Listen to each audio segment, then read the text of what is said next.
कि उत्तर प्रदेश से अपराधी कहां चले गए। एक विज्ञापन आता था कि दाग ढूंढते रह जाओगे।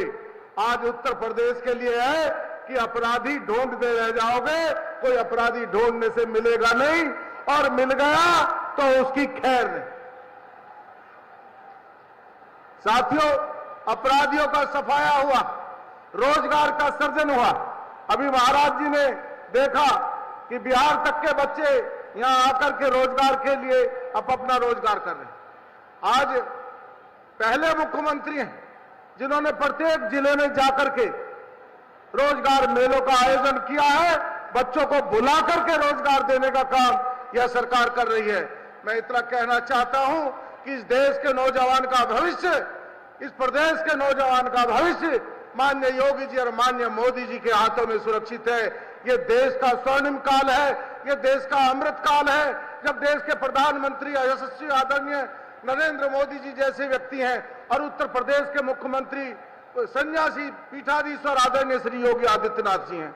योगी और मोदी जी के नेतृत्व में देश आगे बढ़ रहा है। हम सबको उनके साथ कदम से कदम मिलाकर के चलना होगा। इन्हीं शब्दों के साथ बहुत बहुत धन्यवाद। नमस्कार। जय हिंद, जय भारत, जय श्री राम।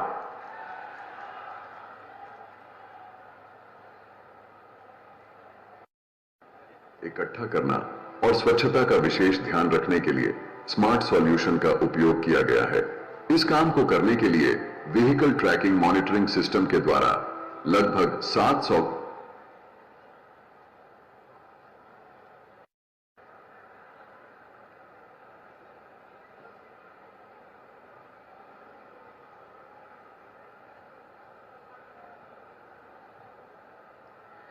बटन दबाते ही आप देखेंगे मंच के दाहिनी ओर कि ये जो पर्दा है वो धीरे धीरे लोकार्पण और शिलान्यास किया गया माननीय मुख्यमंत्री जी के कर कमलों द्वारा। आप भी सम्मिलित हो सकते हैं जोरदार तालियों के साथ। ये हमारे गाजियाबाद का विकास है।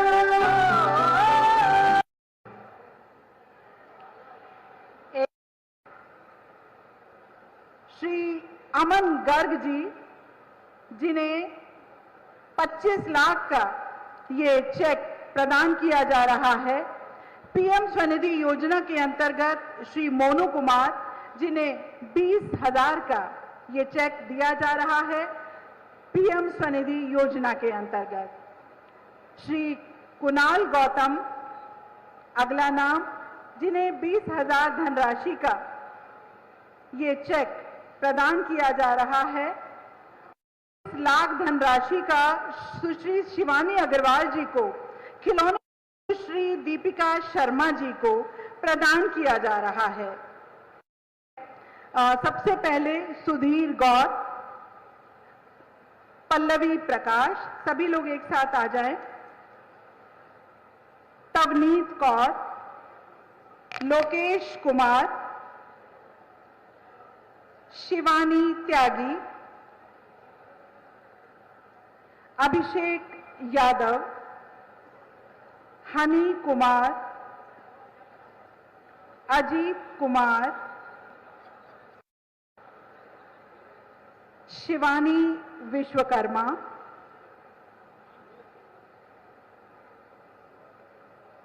ये नियुक्ति पत्र जो की सेवा में नियुक्त किए जा चुके हैं, उनको नियुक्ति पत्र माननीय मुख्यमंत्री जी के द्वारा भेंट किया जा रहा है इन युवाओं को।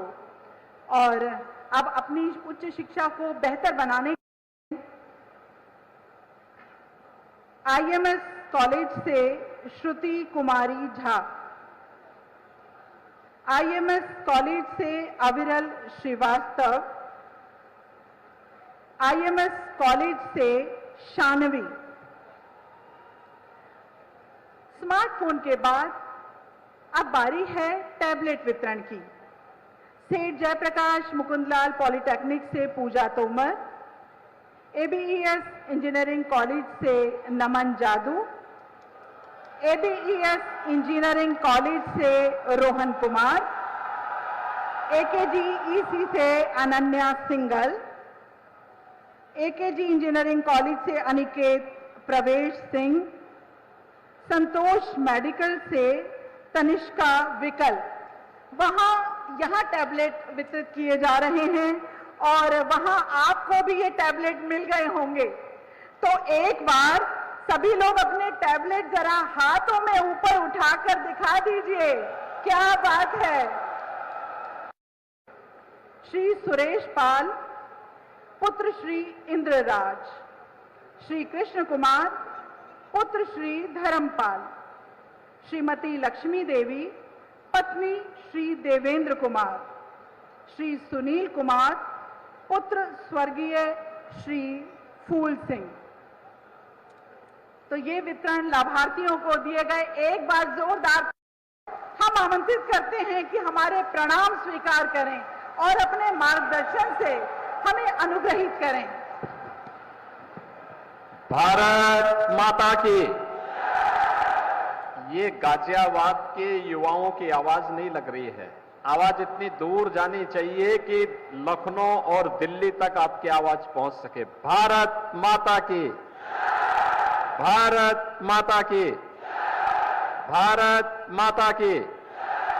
वंदे वंदे वंदे।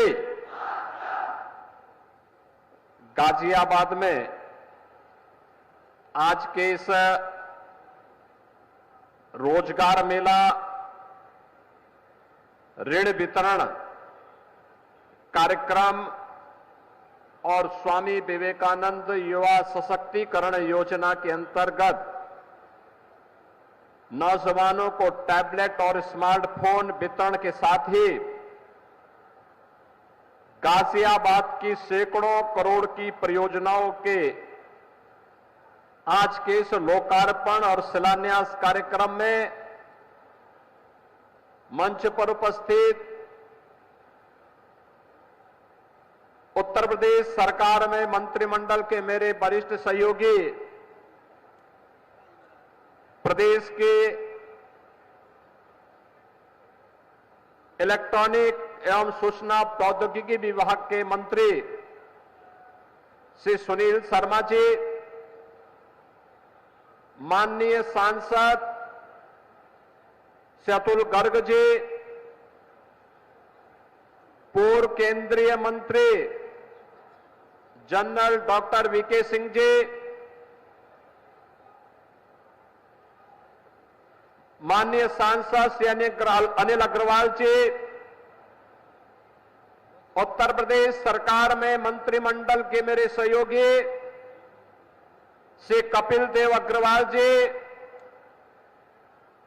राज्य मंत्री ब्रजेश सिंह जी, महापौर श्रीमती सुनीता दयाल जी, जिला पंचायत अध्यक्ष श्रीमती ममता त्यागी जी, माननीय विधायकगण श्री अजीत पाल त्यागी जी, नंद किशोर गुर्जर जी, श्रीमती डॉक्टर मंजू श्रीवास जी, श्री धर्मेश तोमर जी, दिनेश गोयल जी, भारतीय जनता पार्टी के क्षेत्रीय अध्यक्ष श्री सत्येंद्र सिसोदिया जी, महानगर अध्यक्ष श्री संजीव शर्मा जी, जिलाध्यक्ष सत्यपाल प्रधान जी, पूर्व सांसद श्री रमेश चंद तोमर जी, आज के इस कार्यक्रम में उपस्थित गाजियाबाद के मेरे सभी उपस्थित बहनों और भाइयों, युवा साथियों, एक साथ 757 करोड़ रुपए की परियोजनाओं, 6000 नौजवानों को टैबलेट और स्मार्टफोन वितरण, 15,000 युवाओं के लिए रोजगार और 357 करोड़ रुपए की ऋण वितरण के इस कार्यक्रम के लिए मंचस्थ अपने जनप्रतिनिधियों को धन्यवाद देते हुए गाजियाबाद के आप सभी युवा साथियों को और गाजियाबाद वासियों को हृदय से बधाई देता हूं, आप सबका हृदय से अभिनंदन करता हूं। बहनों और भाइयों, अभी मुझे अच्छा लग रहा था जब यहां मंच पर हम लोग टैबलेट और स्मार्टफोन वितरित कर रहे थे और सामने का युवा अपना टैबलेट दिखा रहा था तो ये भारत की डिजिटल तकनीक में सक्षमता का एक प्रदर्शन हमारा युवा कर रहा था। हमारा युवा किसी से पीछे नहीं है। अब वह भी अपनी डिजिटल ताकत के माध्यम से अपनी ताकत का एहसास दुनिया को करा रहा है और आज इसी को आगे बढ़ाने के लिए हम लोग आज यहां पर आए हैं। जैसा कि यहां पे अभी वीडियो के माध्यम से आपने देखा होगा कि अब तक हम लोगों ने पिछले 1 महीने के अंदर 10 जनपदों में ऐसे ही रोजगार मेले लगाए हैं। युवाओं के सपनों को उड़ान देने के लिए उन्हें रोजगार के साथ जोड़ने के कार्यक्रम को आगे बढ़ाया है और प्रधानमंत्री मोदी जी के विजन मिशन रोजगार को एक नई ऊंचाइयां प्रदान करने का कार्य किया है। मैं अभी रोजगार मेले में यहां पे गया था। मैंने देखा यहां पे युवा कितनी उत्साह के साथ वहां पर प्रत्येक स्टॉल पे जाकर के अपने लिए अपनी पसंद का रोजगार ढूंढ रहा है। बहनों और भाइयों, युवाओं के लिए उनके सपनों को उड़ान देने के लिए उन्हें पंख चाहिए और यह अवसर सरकार को देना चाहिए था। आज आपकी सरकार, ये डबल इंजन की सरकार, इसी अवसर को लेकर के आज आपके पास आई है। एक तरफ रोजगार के स्टॉल लगे हैं तो दूसरी तरफ टैबलेट और स्मार्टफोन वितरित भी हो रहे हैं। तीसरी ओर नए उद्यमियों के लिए ऋण मेले के कार्यक्रम भी आयोजित हैं तो साथ साथ जनता जनार्दन की सेवा के लिए जनप्रतिनिधियों के प्रस्ताव पर विकास की परियोजनाओं को आगे बढ़ाने का कार्यक्रम भी यहां पर आगे बढ़ा है और इन सभी कार्यक्रमों के साथ आज मुझे गाजियाबाद में आने का अवसर प्राप्त हुआ है। बहनों और भाइयों, आज हमारा गाजियाबाद कितना बदल चुका है।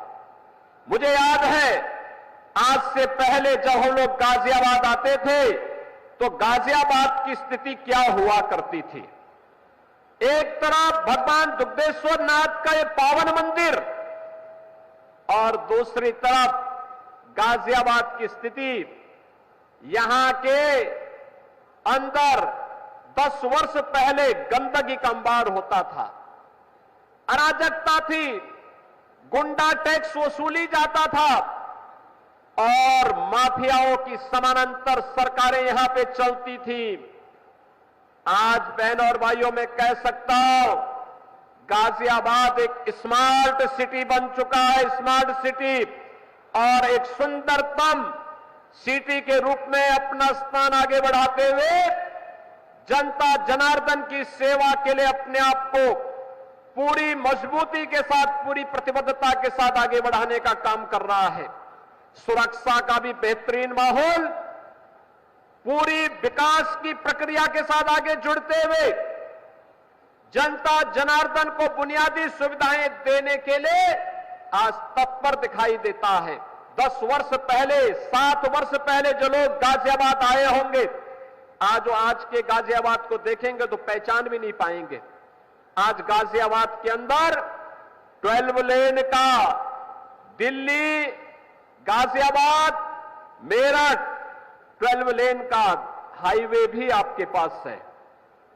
देश की पहली रैपिड रेल भी आपके पास है, मेट्रो की सेवा भी आपके पास है, एयरपोर्ट की सुविधा भी आपके पास है और अभी तो हम लोग गाजियाबाद में एम्स दिल्ली के एक सैटेलाइट सेंटर की भी तैयारी करने जा रहे हैं। यहां पर गाजियाबाद में एम्स की स्वास्थ्य सुविधाएं इसी गाजियाबाद में प्राप्त होंगी। इसके लिए हम लोग अपने प्रस्ताव को आगे बढ़ा चुके हैं। बहनों और भाइयों, आज गाजियाबाद उत्तर प्रदेश का पोटेंशियल बनता जा रहा है। यहां निवेश भी है, यहां रोजगार भी है, यहां आधुनिक इंफ्रास्ट्रक्चर भी है। तो पूर्वांचल और उत्तराखंड के भवन भी आज यहां बनकर के कन्वेंशन सेंटर के एक मॉडल जनता की आवश्यक कार्यक्रमों के लिए प्रस्तुत कर रहे हैं। ये रोजगार का माध्यम भी बन रहा है, तो साथ साथ आस्था को भी एक नई ऊंचाई प्रदान करने का कार्य कर रहा है। आज दुग्धेश्वर नाथ मंदिर और उसके आसपास के क्षेत्र की सुंदरीकरण की योजना आप सब देखते होंगे। पहले 2017 के पहले की स्थिति क्या थी? बहनों और भाइयों, 2017 के पहले अगर उन सरकारों का बस चलता तो समाजवादी पार्टी की सरकार, अगर उनका बस चलता, या फिर कांग्रेस के नेतृत्व की केंद्र की सरकार 2014 के पहले देश के अंदर किस प्रकार के नजारे इन्होंने प्रस्तुत किए थे, उनके नजारे थे तो उत्तर प्रदेश सरकार की 2017 के पहले की सरकारों के कारगुजारियां भी थी। वे लोग आज दावे तो बड़े बड़े करते हैं, लेकिन इनके काले कारनामों को अगर आप एक एक करके देखना प्रारंभ करेंगे तो आपको एहसास होगा कि वास्तव में ये लोग केवल, इनके बारे में मुझे एक शायर की बात याद आती है कि नजर नहीं है लेकिन नजारों की बात करते हैं, जमी पे चांद सितारों की बात करते हैं। वो हाथ जोड़ के बस्ती को लूटने वाले भरी सभा में ये सुधारों की बात करते हैं। इन्होंने लूटा है। आप यूपी के अंदर ये तो दो लड़कों की जोड़ी गुमराह करने के लिए आई है। इन्होंने लूटने के सिवाय, अपने परिवार के सिवाय किसी का कोई हित नहीं किया है, कभी नहीं किया है, कभी नहीं किया है। बहनों और भाइयों, इन लोगों को जब भी जनता जनार्दन ने शक्ति दी है तो इन्होंने उस शक्ति का दुरुपयोग किया है, वैसे ही जैसे किसी कालखंड में भस्मासुर ने किया था। आपकी ताकत से ही आपकी आस्था पर प्रहार। अगर केंद्र में कांग्रेस की सरकार हिंदुओं को दबाने के लिए सांप्रदायिक विरोधी कानून लाने का काम कर रही थी, देश में राम सेतु को तोड़ने का कार्य कर रही थी, अयोध्या में राम मंदिर के मार्ग में बाधक बन रही थी, देश के अंदर कश्मीर में उग्रवाद को पनपा रही थी, देश की सुरक्षा में सेल लगाने का काम कर रही थी, तो समाजवादी पार्टी भी तो उसी के नक्शे कदम पर चल रही थी, उसी नक्शे कदम पे चल रही थी। गुंडागिर्दी की चरम, अराजकता की चरम, हर दूसरे तीसरे दिन एक दंगा, हर माफिया के साथ इनके रिश्ते, और समाजवादी पार्टी तो ये माफिया और अपराधियों के सामने, दुर्दांत माफिया और अपराधियों के सामने नाक रगड़ते थे और अपने संस्कार के अनुरूप धर्माचार्यों को ये माफिया बोलते हैं। इनकी प्रवृत्ति तो देखो, औरंगजेब की आत्मा सचमुच इनके अंदर घुस चुकी है।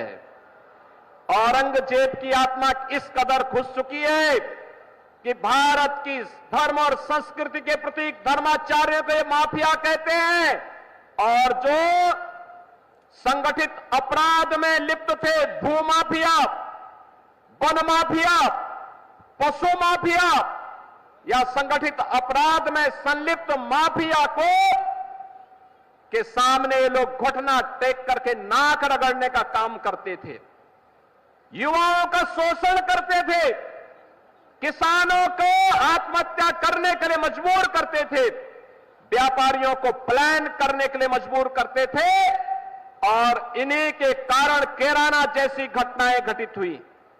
कैराना से व्यापारियों को, हिंदुओं को प्लान करना पड़ा था, कांधला से प्लान करना पड़ा था, बेटी की सुरक्षा खतरे में पड़ गई थी। लेकिन आज मैं कह सकता हूं कि हमारे उत्तर प्रदेश में, नए भारत के नए उत्तर प्रदेश में आज बेटी भी सुरक्षित है और साथ साथ व्यापारी का भी सम्मान है। युवाओं के लिए रोजगार है तो साथ साथ किसान भी आत्मसम्मान के साथ आगे बढ़ने का काम कर रहा है। और हमने तो पहले कहा है, अगर किसी ने युवाओं के भविष्य के साथ खिलवाड़ किया तो उसके भविष्य के साथ सरकार भी खिलवाड़ करने का काम करेगी। अगर किसी ने युवाओं के सपने में रोड़ा बनने का काम किया तो उस रोड़े को जबरन हटाने का काम करके, उस बैरियर को जबरन हटाने का काम सरकार करेगी और बैरियर बनने वालों की संपत्ति को जब्त करके गरीबों में बंटवाने का काम भी सरकार करेगी। बहनों और भाइयों, ये गुंडागिर्दी और अराजकता किसी भी स्थिति में स्वीकार्य नहीं। ये नए भारत का नया उत्तर प्रदेश है। नए भारत में आज प्रधानमंत्री मोदी जी के नेतृत्व में भारत दुनिया की तीसरी बड़ी अर्थव्यवस्था बन रहा है। बहनों और भाइयों, भारत का तीसरी बड़ी अर्थव्यवस्था बनने का मतलब भारत के युवाओं के लिए नौकरी की अनंत संभावनाओं को आगे बढ़ाना, युवाओं के सपनों को साकार करने के लिए इस प्रकार की संभावनाओं को आगे बढ़ाना। और इसलिए प्रधानमंत्री मोदी जी ने मिशन रोजगार के एक बृहद अभियान को अपने हाथों में लिया है। उत्तर प्रदेश में हम लोगों ने अब तक 6.5 लाख से अधिक युवाओं को सरकारी नौकरी दी है। उत्तर प्रदेश के अंदर अब तक हम लोगों ने अपने इन युवाओं के लिए नए सुरक्षा का बेहतरीन माहौल देकर के यूपी में पहली बार 40 लाख करोड़ रुपए का निवेश के प्रस्ताव आए और इनमें तेजी के साथ जमीनी धरातल पर उतरना प्रारंभ हुआ है। आज परिणाम है, ये 40 लाख करोड़ रुपए के निवेश के प्रस्ताव का मतलब लगभग 1.5 करोड़ नौजवानों को सीधे सीधे नौकरी। वन डिस्ट्रिक्ट वन प्रोडक्ट के माध्यम से भी हम लोगों ने प्रदेश के अंदर नए उद्यम स्थापित करने के लिए कार्य प्रारंभ किए हैं। और अब हमारी सरकार एक नई स्कीम लेकर के आ रही है, वह है मुख्यमंत्री युवा उद्यमी के रूप में।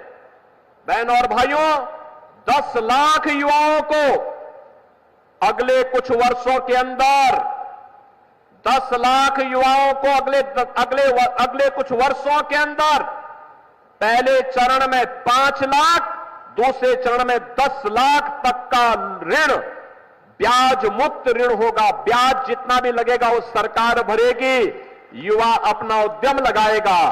एमएसएमई उद्योग के लिए 1000 दिनों तक एनओसी की बाध्यता समाप्त, सारी औपचारिकता 1000 दिन तक होती रहेगी। आप अपना कार्य आगे बढ़ाइए। निजी क्षेत्र में प्राइवेट औद्योगिक पार्क स्थापित हो रहे हैं और विकास के साथ आधुनिक इंफ्रास्ट्रक्चर का जो मेल ये डबल इंजन की सरकार ने आगे बढ़ाया है, आज उसके परिणाम हम सबके सामने देखने को मिले हैं। आज केवल युवा ही स्मार्ट नहीं है, अब तो सिटी भी स्मार्ट दिख रही है। गाजियाबाद इसका उदाहरण है। 10 वर्ष पहले जिस गाजियाबाद में गंदगी का अंबार हुआ करता था, माफिया पैरेलल सरकारें चलाते थे, उन माफियाओं के सामने तत्कालीन सरकारें नाक रगड़ा करती थी, दंगाइयों के सामने नाक रगड़ा करती थी।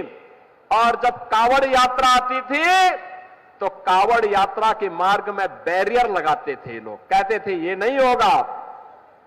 इनको लगता था कि जैसे कावड़ यात्रा होगी तो पता नहीं क्या हो जाएगा। लेकिन बहनों और भाइयों, आज मैं कह सकता हूं, कावड़ यात्रा तो धूम धड़ाके के साथ गाजियाबाद से हरिद्वार के बीच में निकल रही है, लेकिन माफिया और दंगाई कहां चले गए हैं? आज उनके आंका परेशान हो गए हैं, क्योंकि ये माफिया और ये दंगाई उनकी कमाई का जरिया था। और कमाई पर जब भी आप किसी गैंग लीडर की कमाई पर आप कभी हमला करेंगे तो वह उग्र होगा, वह उस समय उग्र हो जाएगा और फिर वह किसी शिष्टाचार सामान्य शिष्टाचार को भूल करके भी अनर्गल लाभ करते हुए दिखाई देंगे। आज यही हो रहा है। कांग्रेस हो या समाजवादी पार्टी, इन्हें न देश की चिंता है न समाज की चिंता है। इन्हें न आपकी आस्था की चिंता है न युवाओं की चिंता है। इन्हें तो केवल अपने परिवार की चिंता है। परिवार पर आधारित इन पार्टियों का देश के प्रति, समाज के प्रति कोई दायित्व नहीं रह गया है। ये केवल और केवल अपने संकीर्ण स्वार्थों के लिए समाज को बांटेंगे, जातीयता के नाम पर आपस में लड़ाने का काम करेंगे, वर्ग संघर्ष की स्थिति पैदा करेंगे और वर्ग संघर्ष की स्थिति पैदा करते हुए फिर दंगाइयों को लूटपाट करने, बेटी की सुरक्षा के साथ खिलवाड़ करने की छूट देंगे।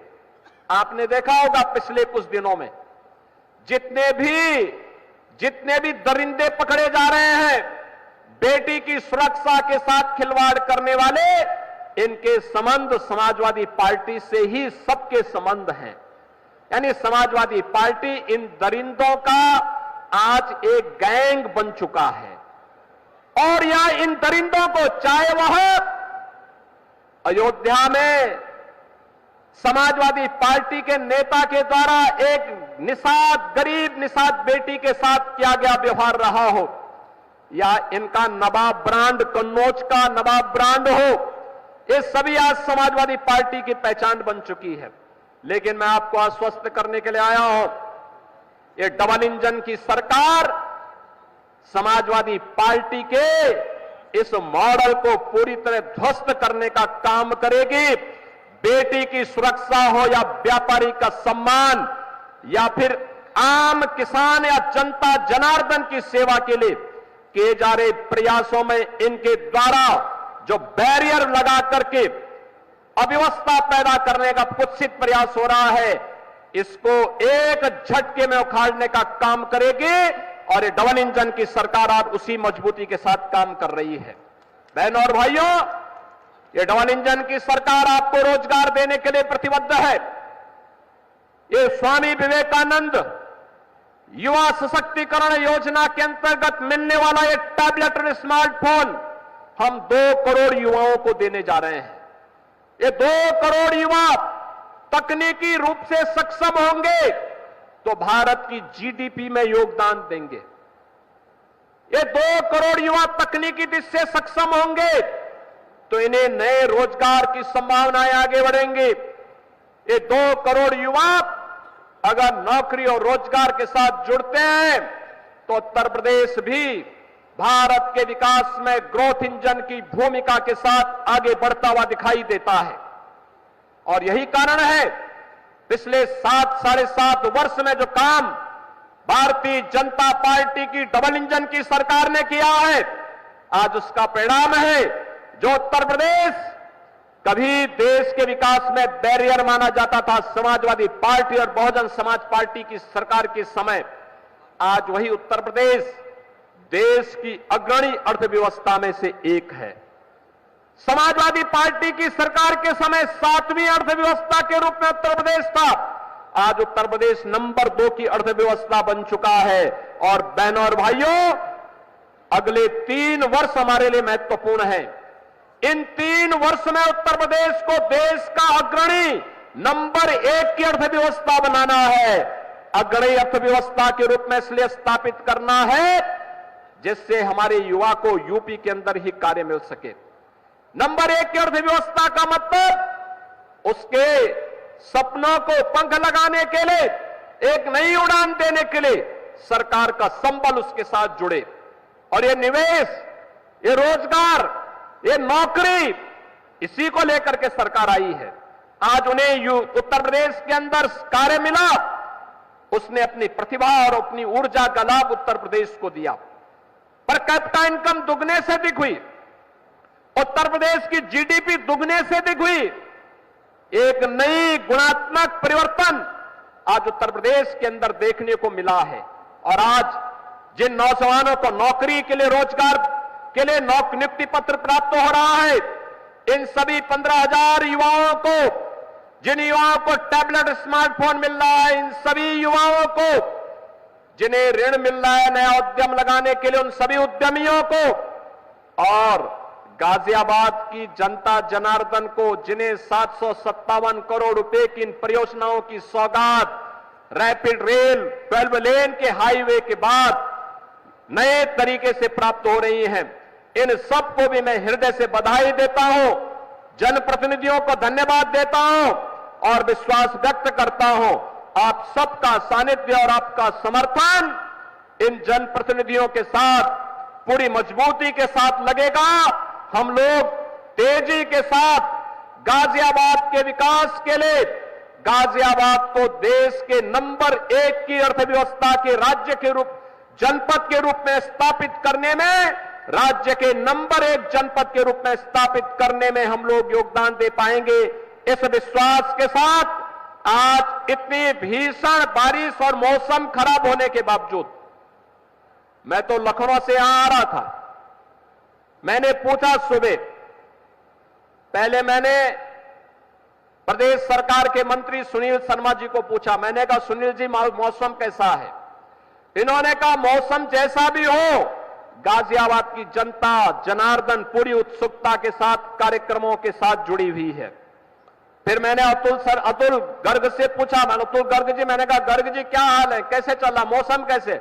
उन्होंने कहा कि कार्यक्रम में कोई समस्या नहीं, मौसम चाहे जैसा भी हो आप आ जाइए। और बहनों और भाइयों, इसीलिए मैं आपके कार्यक्रम में समय पे पहुंचा हूं। आपको मैं इस अवसर पर बधाई देता हूं, युवाओं का अभिनंदन करता हूं, आपको आश्वस्त करता हूं कि डबल इंजन की सरकार डबल स्पीड के साथ आपके विकास के लिए, आपके रोजगार के लिए, आपके सम्मान और आपकी सुरक्षा के लिए पूरी प्रतिबद्धता के साथ कार्य करेगी। आप सबके प्रति मेरी शुभकामनाएं। धन्यवाद। जय हिंद। आभार माननीय। ऊर्जा का संचार हो गया है कि जिला प्रशासन की ओर से शक्ति का प्रतीक मां दुर्गा की प्रतिमा माननीय मुख्यमंत्री